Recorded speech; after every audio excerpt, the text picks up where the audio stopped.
We're in the presidential palace in Manila, where it's just over 100 days into the presidency of Rodrigo Duterte. In an exclusive first interview since he was sworn in, we talked to him about his controversial war on drugs and foreign policy, including deteriorating relations with the United States and potentially warming relations with China. The President of the Republic of the Philippines, Rodrigo Duterte, talks to Al Jazeera. Mr. President, thank you for talking to Al Jazeera. It's been a tumultuous start to the presidency for you, full of controversy, particularly about the war on drugs. But first, let's start with your background. You were raised in a politically inclined family. Your father was a governor. Your mother was a freedom fighter during the reign of former President Ferdinand Marcos. How has that affected your outlook? Very profoundly, I would say. I grew up in an environment of politics. And as politicians, we tend to you go by the issues of the day, the big ones that would affect the conditions, economy and all, especially the political issues. And my father was governor for 10 years or more. But when he died, I was then a prosecutor. And when the revolution came, my mother was one of the stalwarts of the opposition against Marcos.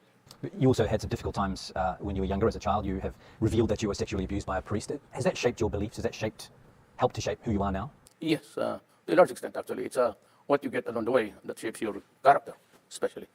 And even at that time, even your politics and how you look at the world and how you should assess them by the standards that you have used in school and in growing up, the things that you pick up along the way, you said. It sorts of a blend into a collation that blends into something which is, can be said, forming your own values in life. Let's talk about the war on drugs now. 3,500 people have been killed so far. It seems like the whole world is talking about it at the moment. The Philippines seems to have so many problems. So why launch what is a brutal war on drugs? Because the sheer number of people contaminated will pull the country down. It will destroy the next generation of Filipinos. These lives lost. Some of them were lost during legitimate encounters with the police. But the fact is, at the moment, we have 3,500 people killed. And you yourself alluded to just then that perhaps some of them weren't legitimate targets. There is no crime at all when you threaten criminals with death. In my country, at least, there is no law which says I cannot threaten criminals. And that was the favorite, of course, the cliche that they used. It became a cliche over time. And when I was president, I said, we have 3 million, according to PDEA, 3 million drug addicts. Not counting mine, because it's still going on. So I said, if we do not interdict this problem, the next generation will be having a serious problem. And I announced that, again, same. You destroy my country, I'll kill you. And it's a legitimate thing. If you destroy our young children, I will kill you. That is a very correct statement. There is nothing wrong in trying to preserve the interest of the next generation. That 3 million addicts, they are not a residence of one compact area or contiguous place. They're spread all over the country. And by the sheer number, because if you are a user, you must push, unless you are the son of a billionaire, because you have to sustain your addiction by getting another financier for you. And then the next financier will have to get a new victim to finance it. That's how it became. That is how drugs is spread. But it was not until I became president that the widespread and the magnitude of the problem became really a serious issue. So what about the children and the innocent people who have been killed? Well, that is bad. So will those cases be investigated? Yes, Do you promise that? Of course. But let me tell you, this is the law of my land. Here is a police. Here is a gangster. He's armed with an M16. The gangster only a pistol. But when they meet, they exchange fire. With the police with an M16, it's one burst, and hits 1,000 people there, and they die. That's not criminal liability. It could not be negligence because you have to save your life. It could not be recklessness because you have to defend yourself. Just like when the United States and the rest of the country, when you bomb a village, you intend to kill the militants, but you kill in the process the children there. It's only how it is explained. And we are, people judge best when they condemn. So they would always place you in a bad light. But the situation does not call for that. And that explains the reason why, until now, I have yet to hear an apology for those who have, in Vietnam, in Afghanistan, never mind about the militants. Kill them. But then, in the process, 2 families, hospital, it is collateral damage. Then why is it is a collateral damage to the West? And to us, it is murder. You went to law school. Yes. You worked hard to be part of the legal system. You are a lawyer by profession. Correct. And you were a prosecutor for many years. Yes. Do you still believe in the country's judicial system? Right now, I should believe in the system because I will guarantee this time that the law is right. There are judges here in Manila, more than 1,000 cases, no conviction at all of a drug case. That is where banning flows, maybe savagery, threatening people on both sides. That is how it is played here. That's why we have this miserable thing about the drug problem now. But do you agree, do you acknowledge that you have encouraged vigilante killings? No, I said I will kill you. If I encourage, fine. Yes, but the point is that people can get away with murder right now, and you know that some of the killings are not legitimate. But, So do you think that there might be cases of people settling old scores out there and disguising them as the war on drugs? I do not play with conjectures. I do not make assumptions. I just say what I should be saying as a president and as a mayor. Now, if the criminals that are killed by the thousands, that's not my problem. My problem is how to take care of the law-abiding, God-fearing young persons of this republic because they have our resources. Strictly speaking, you cannot find any redeeming factor in being, the criminals there. They are there for what? They are there for, just like the cartel in Mexico. If you ever read Ian Grillo, this is how the cookie crumbles. Exactly. So when I put, I will kill you because I'm the mayor, I'm the president. Now, if the vigilante will take over, I cannot control it. I cannot be God and control everything. Okay, you just kill these guys or you wait for the courts to do that. Well, you can encourage good policing and you can encourage justice and trust in the judicial system. Correct. But when I was campaigning as a president, the drug problem was already reaching by the millions. 3 million is 3 million. Now, during my time, we have started to count. We are nearing now the 800 mark, 800,000. By the year ends, I would have about also 1 million. So I have 4 million drug addicts. Do you think that's an easy number? No. So why not put all the energy into rehabilitation? Where do you find it? Reforming healthcare. Okay. Can we cut this for a while? I just have to. Okay, pakihanap yung newspaper kahapon. He wants to show you the newspaper. Oh, sure, no problem. So you were saying about this facility, sir. What is this about? This is a rehab facility built by somebody. This is what they cried at. Duterte, they should have built rehab houses instead of killing the criminals, the drug lords. This would cost millions. I entered the presidency of the Republic of the Philippines midterm. There is nothing at all left in that budget for this year, which was prepared by my predecessor, which was also prepared the other year to be implemented this year. The implementation does not contain any money. Because nobody, until I became president of this country, nobody realized how widespread, how dimensional it was. Sir, in the past, during the campaign and weeks into your presidency, you have repeatedly said that you have no regard for human rights. But human rights is actually part of the Constitution. And as head of state, it is also your duty to uphold the Constitution. How does that connect? I would rather intimidate and strike fear in the hearts of the criminals, just like what happened in Davao. When finally you can walk about in the streets at night, and you can eat anywhere at any time, and nobody would bother you. It's happening in Davao. Davao City is in the midst of Mindanao, it's troubled land. But I can assure you, as plenty of people have been there, it's a destination for conventions and conferences international. It's always selected, so it's booming. It is a little bit rich than the others. Why? Because we can live our lives normally. And of course, business can thrive.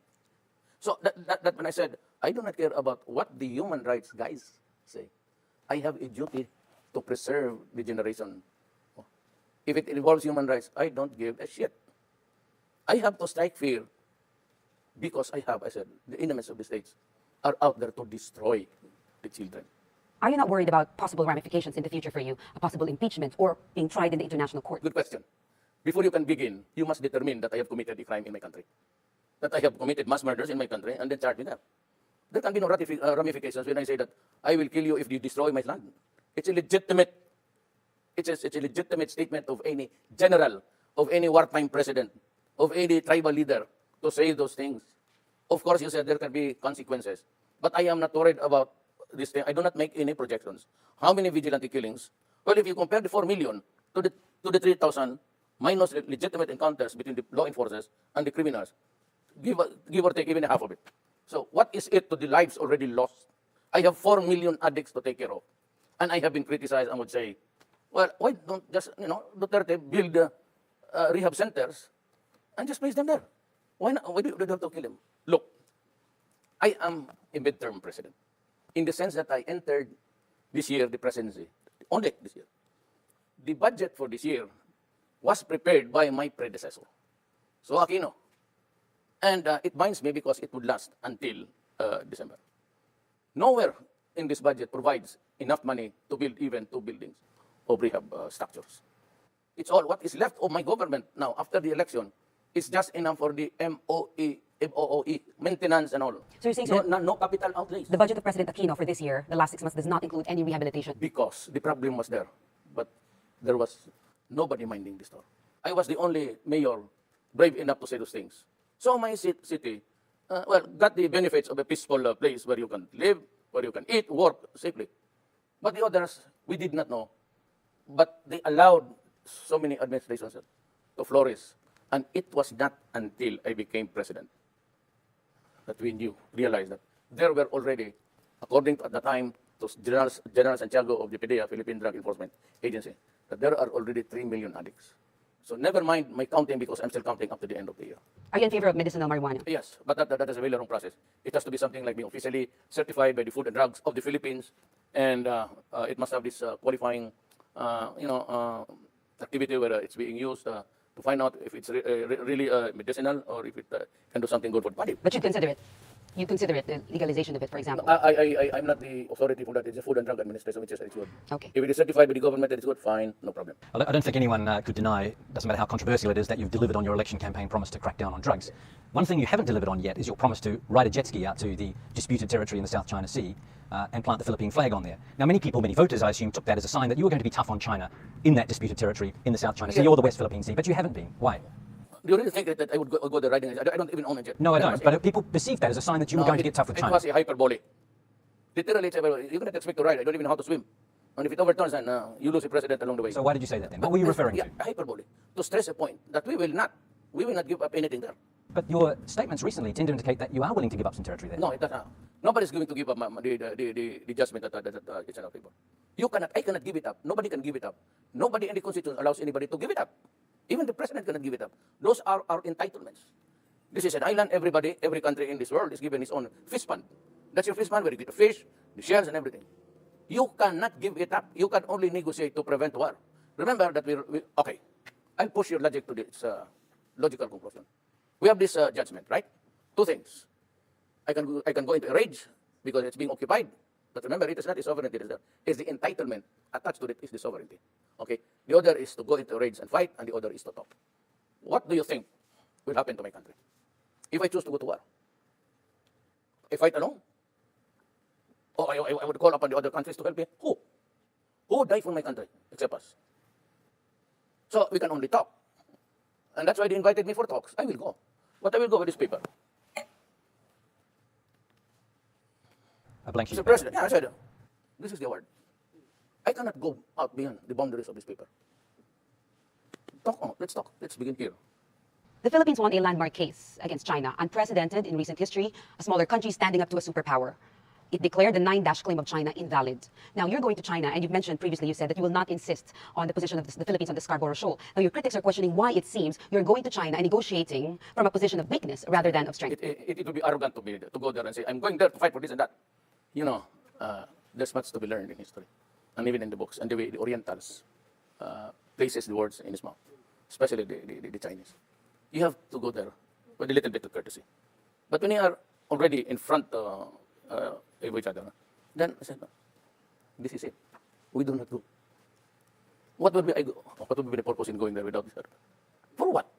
But you can guarantee to the Philippine people that you are not going to sign away or give up hope or give up fighting for the Spratlys Scarborough Shoal. Yes, they are Philippine territory. Nobody, not even the president of this country, can give up the claim. You are not allowed to do that. That is one sure way of going to impeachment. But can you guarantee that you will fight to maintain those? Nobody's going to give up anything there. I said, if the Constitution does not allow you, then who can? Then not even your mouth. That's how it is. What deals are you hoping to do when you go to China? Well, maybe we talk about, I would know, I would not know where we would start. Then the judgmental thing would come into fore. Then some other matters about trade and commerce. And if there's any arrangement, if we want to come to a happy compromise, then we can talk about entitlements of the China Sea.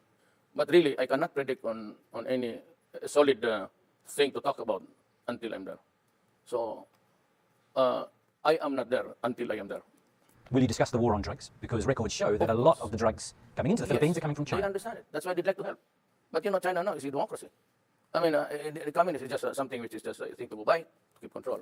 But everything there is free enterprise. Having said that, Mr. President, you have clearly moved away from the United States. Why do you think it is necessary for the country to distance itself from its long-standing ally in Asia?